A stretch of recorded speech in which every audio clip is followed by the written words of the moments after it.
You just checked again, not because someone texted you, not because you were waiting for something urgent.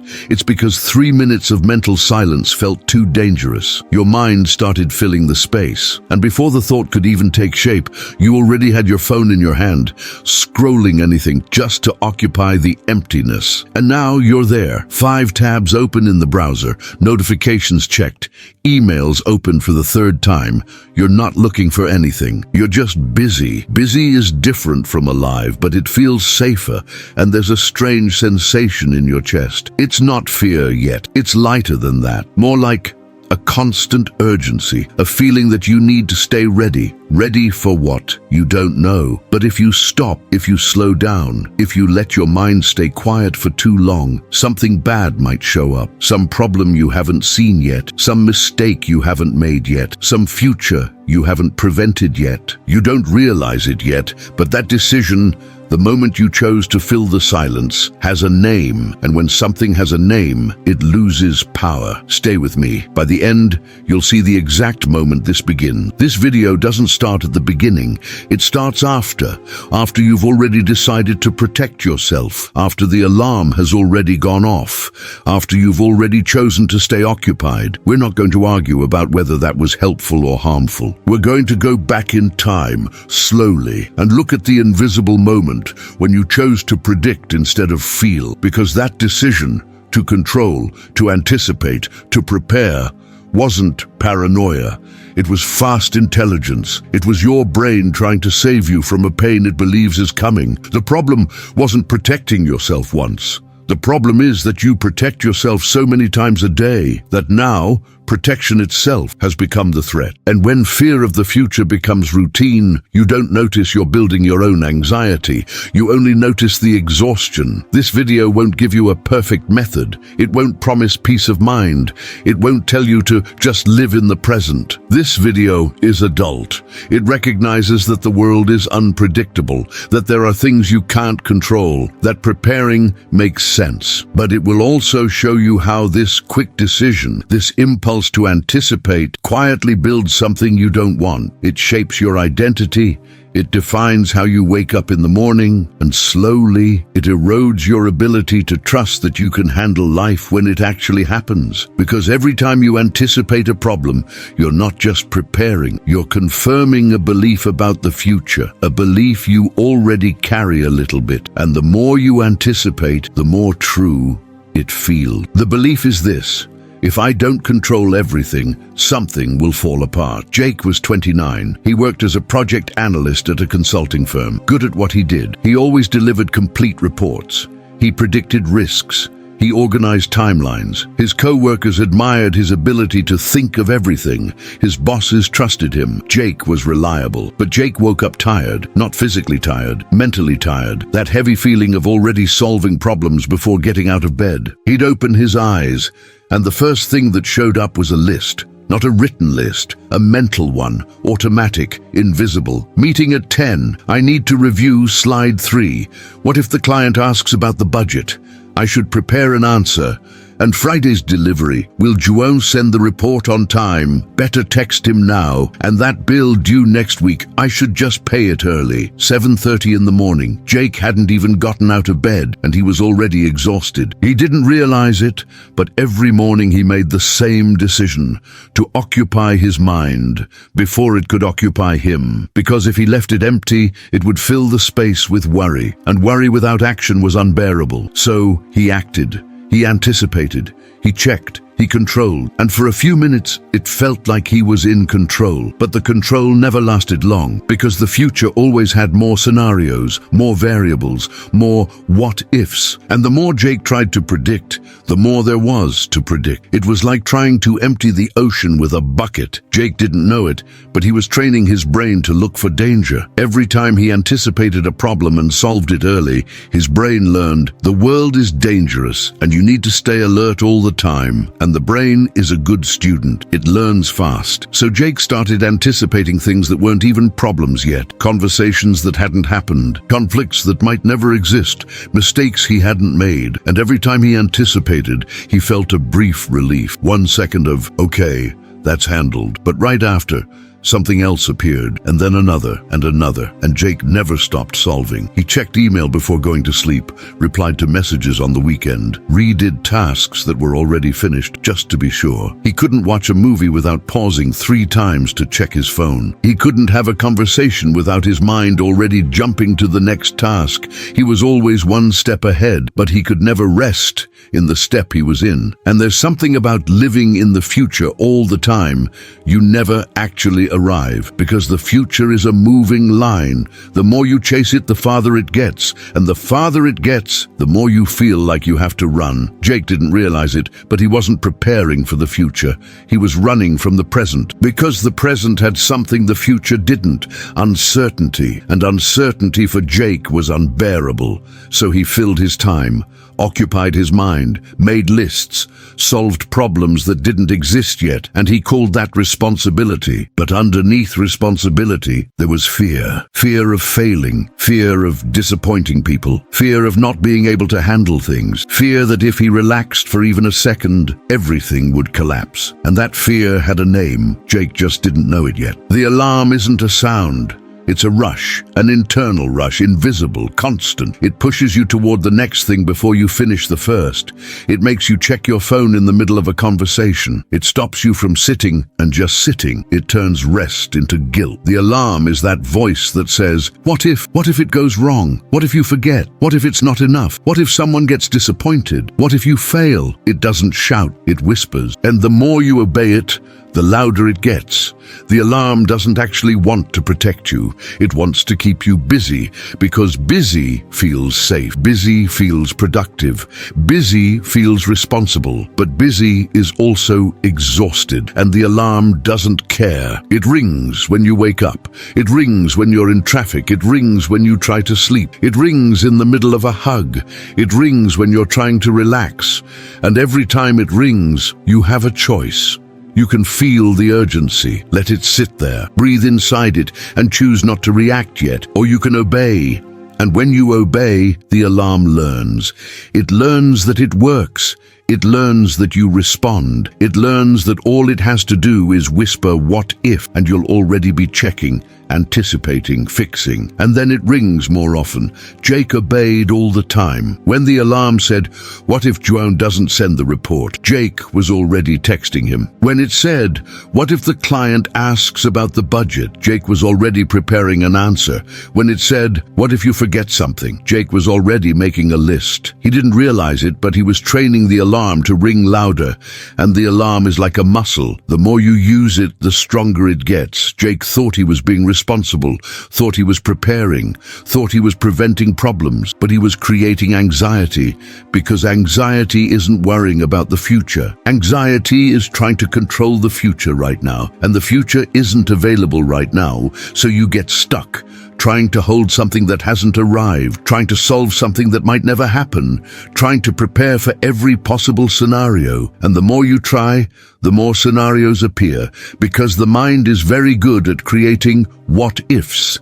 It has an infinite supply, and if you respond to all of them, you never stop responding. Jake didn't know it yet, but the alarm didn't want solutions. It wanted attention, and every time Jake gave it attention, it gained more power. The shadow isn't a villain, it's a protector. It showed up when Jake was 11. He was at school.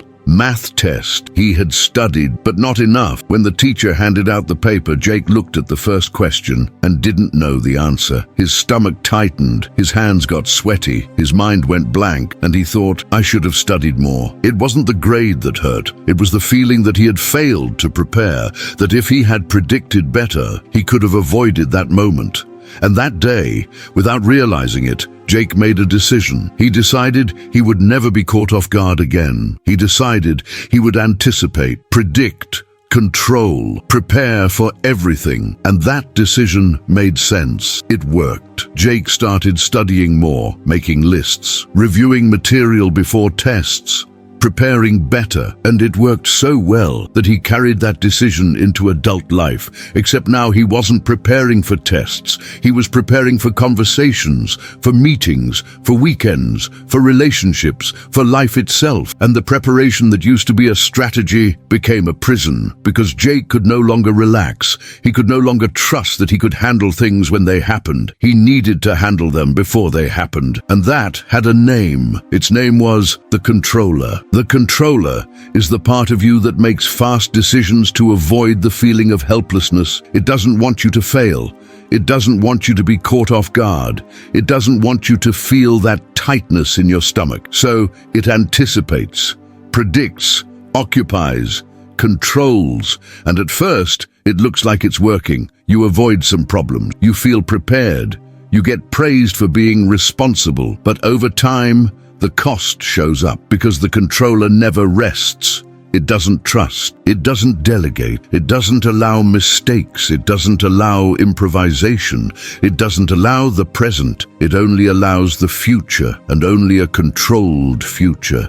And when you live only in the future, you never actually get anywhere. Jake didn't realize it, but the controller was making decisions for him every day, dozens of times a day, waking up and immediately checking email, the controller, redoing a finished task, the controller, unable to watch a movie without pausing, the controller, replying to messages on a Sunday night, the controller. And every time the controller decided, Jake felt a brief relief. But right after, more anxiety came, because the controller doesn't solve anxiety, it feeds it. It says, if you control more, you'll feel calm, but that's a lie. The more you control, the more things appear to control, and the more things appear, the more you feel like you have to control. It's a cycle, and Jake had been trapped in it for years. He didn't know it yet, but there was a way out, and the way out wasn't controlling better. It was delaying the decision. The opposite archetype doesn't make better decisions. It creates a gap, a few seconds between the alarm ringing and you obeying. That gap doesn't solve the problem, but it breaks the automatic reaction. And when you break the automatic reaction, you create choice, and choice is power. The possible counterpart to the controller has a name: the adult who waits. The adult who waits isn't passive. He doesn't ignore the alarm. He doesn't pretend the what if isn't there. He hears it, but he doesn't obey right away. He feels the urgency, but he doesn't react right away. He notices the impulse, but he doesn't act right away. He waits. 3 breaths, 90 seconds, the length of a cup of coffee. And inside that gap, he asks one question: does this actually need to be solved right now, or am I trying to avoid feeling uncertainty? And most of the time, the answer is, I'm trying to avoid feeling. The adult who waits doesn't promise everything will be okay. He doesn't say, relax, it'll all work out. He isn't motivational.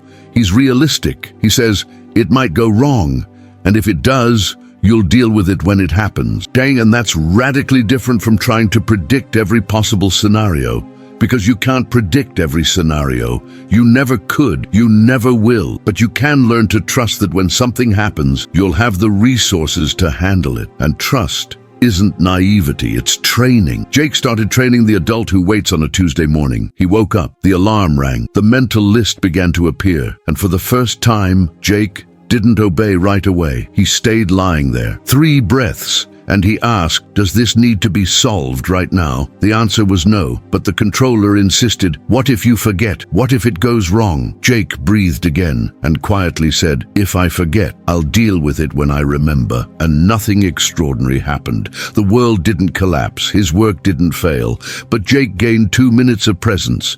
2 minutes without filling his mind. 2 minutes without anticipating. 2 minutes without controlling. And in those 2 minutes, he noticed something strange. The alarm was still ringing, but he didn't have to obey it. It was small, subtle, almost invisible, but it was different, and different when repeated becomes change. Jake didn't become a different person. He relapsed many times. There were days he woke up already checking emails before leaving bed. Days he redid finished tasks 3 times. Days the controller ran everything. But there were also days when the adult who waits created the gap. And on those days, Jake noticed something. He wasn't becoming less responsible. He was becoming less anxious, because responsibility isn't anticipating everything. It's responding when necessary. And the adult who waits trains exactly that, to respond, not to predict. Look closely. This is the trap. You think you're preparing for the future, but you're running from the present, because the present contains uncertainty, and uncertainty is uncomfortable. So you fill the present with the future. You anticipate, predict, control, and you call it responsibility. But underneath responsibility, there's fear. Fear of not being able to handle things, fear of failing, fear of being caught off guard. And the more you try to avoid that fear, the bigger it grows, because avoidance doesn't resolve fear, it feeds it. Every time you anticipate a problem and solve it early, you reinforce the belief that the world is dangerous, and you must stay alert all the time. And the more you reinforce that belief, the more anxious you become, because anxiety isn't fear of the future. Anxiety is trying to control the future right now, and the future isn't available right now, so you get stuck, trying to hold something that hasn't arrived, trying to solve something that might never happen. And the more you try, the more exhausted you become, because controlling the future is infinite work, and you don't have infinite energy. It took Jake months to understand this. He thought he was being productive, thought he was being responsible, thought he was preventing problems, but he was creating his own anxiety. And the anxiety didn't show up as panic. It showed up as fatigue, irritability, insomnia, an inability to relax. It showed up as that constant feeling that even when everything was handled, something was still wrong, and something was wrong. But it wasn't the future. It was the present, because Jake wasn't living in the present. He was occupying the present with the future. And when you fill the present with the future, you lose both. The 30-day practice isn't a method, it's a journey. And journeys aren't linear. You will relapse, you will forget, you will obey the alarm again. And that isn't failure. That's part of the process, because you've spent years training the controller. He's strong, he's fast, he's automatic, and the adult who waits is new. He's slow, he's conscious. So at first, the controller will win most of the time, but every day the adult who waits shows up, even for a few seconds. You're training, and repeated training becomes habit, and repeated habit becomes identity. This practice has 3 continuous movements. They're not steps. They happen at the same time, all the time. First movement, notice the urge to control. The alarm rings, the urgency appears, the what if shows up. And before you obey, you pause 3 seconds, and you recognize, the alarm is ringing. You don't have to silence it, you just have to notice that it's there. Because when you notice, you create distance, and distance creates choice. Jake started noticing in the strangest places. In traffic, in the shower, in the middle of meetings. The alarm would ring, and for the first time he saw it. Oh, there it is, trying to make me solve something that hasn't even happened, and just noticing already changed something. Second movement, identify the fear underneath. Every time the alarm rings, there's a fear beneath it, fear of failing, fear of disappointing someone, fear of losing control, fear of not being able to handle things. And when you identify the fear, you take away its power, because hidden fear is strong fear. Named fear is manageable. Jake started asking himself, what am I afraid of right now? And the answers were always similar. Afraid of making a mistake. Afraid Joan won't deliver and I'll look bad. Afraid I'll forget something and disappoint someone. And when he named it, he realized, oh, this is just fear. It's not a fact. And that changed everything, because facts need to be solved. Fear needs to be felt, and feeling fear doesn't destroy you. It just feels uncomfortable. Third movement, act like the adult who waits. The adult who waits doesn't ignore the alarm. He delays the response. He doesn't say, I won't do anything. He says, I won't do it right now. And inside that gap between impulse and action, he chooses. Does this actually need to be handled now, or am I trying to avoid uncertainty? And when the answer is, I'm avoiding the feeling, the adult who waits does something radical. He sits with the uncertainty. He doesn't fix. He doesn't anticipate. He doesn't fill the space. He sits and he waits. And 90% of the time, the uncertainty fades on its own. Jake tested this on a Thursday afternoon. He was sitting at his computer. He needed to send an email, but before hitting send, the controller showed up. What if you forget the attachment? What if the client doesn't understand? What if you wrote something wrong? Jake paused. 3 breaths. He identified the fear of making a mistake, and he chose to wait. 90 seconds. He didn't reread the email for the 5th time. He didn't check the attachment again. He didn't add another explanatory sentence. He just waited, and after 90 seconds, he clicked send, and nothing happened. The client replied the next day. The file was attached. The email was clear, but Jake had done something different. He had chosen not to obey the alarm, and that was training. The small step is what changes everything. And the small step in this case is this: delay the automatic decision for 90 seconds. 90 seconds between the alarm ringing and you obeying. 90 seconds where you feel the urgency, but don't act yet.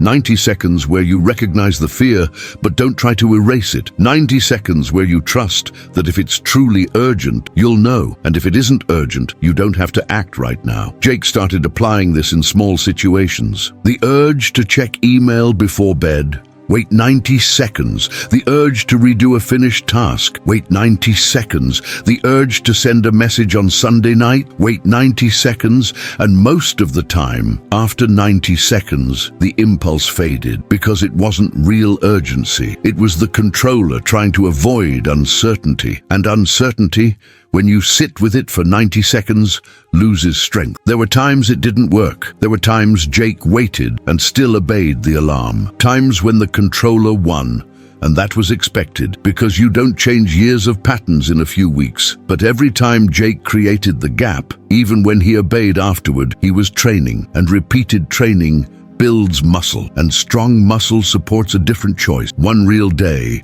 one specific decision. It was a Saturday morning. Jake woke up with nothing scheduled. For the first time in weeks, no urgent tasks, no meetings, no deadlines, and the alarm rang anyway. What if you use Saturday to get ahead on Monday's report? What if you review that presentation? What if you organize your emails? Jake felt the urgency, the pull to get up and fill the space. But this time, he paused. 3 breaths. He grabbed a piece of paper and wrote 3 lines. 3 lines written on the paper.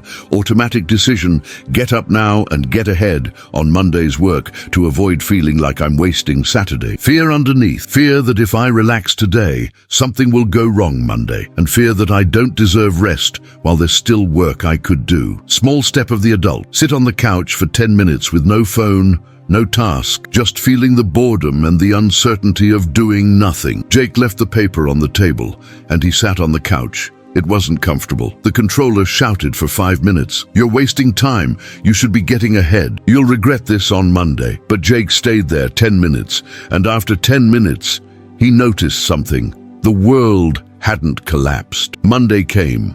The report was done on time, the presentation was ready, and Jake had experienced a Saturday morning without filling his mind. It was small, invisible to anyone else, but for Jake it was huge, because for the first time in years, he had chosen the present over the future, and the present, when practiced, becomes trust. Trust that you can handle life when it actually happens. You don't have to handle it before. The shadow has a name, and when something has a name, it loses power. The controller isn't a villain.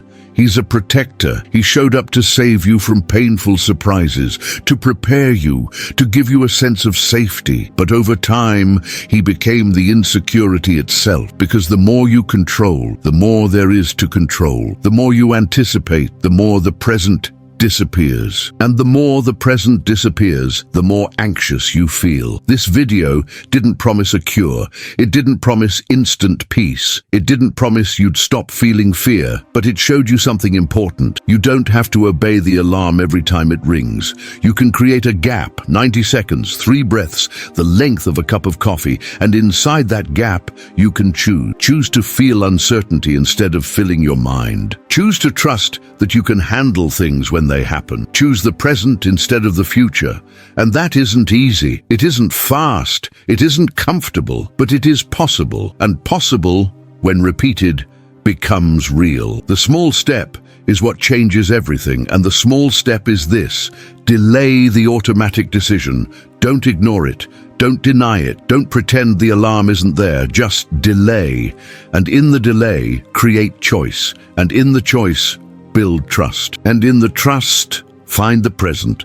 And in the present, breathe. If you've stayed this far, it's because this is about you too. You know the controller. You've felt the alarm. You've tried to predict every possible scenario, and you're tired. And that wasn't weakness. It was survival. But survival doesn't have to be forever. You can train something else. And the training starts with one small step, a gap, 90 seconds. If you want, write down what your seconds of pause were today. Which decision you managed to delay. Which alarm you heard, but didn't immediately obey. And if you still couldn't, that's okay. Notice which alarm rings the loudest in your life. Which what if you answer on autopilot. And if this video resonated with you, feel free to suggest other themes, other shadows, other alarms, because the shadow has a name, and when it has a name, it loses power.